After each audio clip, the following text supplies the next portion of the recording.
கிட்ஸோட school ஸ்நாக்ஸ்க்கு இந்த ரெசிபியை ஒரே ஒரு தடவை செஞ்சு கொடுத்து விட்டு பாருங்கள். பாக்ஸ் காலியாக தாங்க வரும். ரொம்ப டேஸ்டியான ஹெல்த்தியான இந்த லட்டு ரெசிபி எப்படி செய்கிறதுன்னு பார்க்கலாம். கடாயில் 1 கப் அளவு பொரிக்கடலை சேர்த்து 2 நிமிஷம் நல்லா வறுத்துக்கோங்க. இது கூட முந்திரி, பாதாம், பிஸ்தா, வால்நட், 3 ஏலக்காய் சேர்த்து நல்லா வறுத்து எடுத்துக்கிறேன்.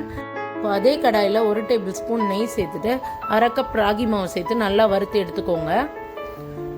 இப்போ மிக்சர் ஜாரில் நம்ம வறுத்து வச்ச பொரிக்கடலை, நட்ஸ் இது எல்லாத்தையும் சேர்த்து பிளெண்ட் பண்ணி எடுத்துக்கலாம். இது கூட 3/4 கப் நாட்டு சர்க்கரை, நம்ம வறுத்து வச்ச ராகி மாவை சேர்த்து எல்லாத்தையும் நல்லா ஒன்றா மிக்ஸ் ஆகுற மாதிரி பிளெண்ட் பண்ணி எடுத்துக்கோங்க. இது கூட 3 டேபிள் ஸ்பூன் நெய் சேர்த்து நல்லா மிக்ஸ் பண்ணிக்கிறேன். இப்போ காய்ச்சி ஆற வச்ச மிதமான சூடில் இருக்க பால் கொஞ்சம் கொஞ்சமாக சேர்த்து லட்டு பிடிச்சிக்கலாம்.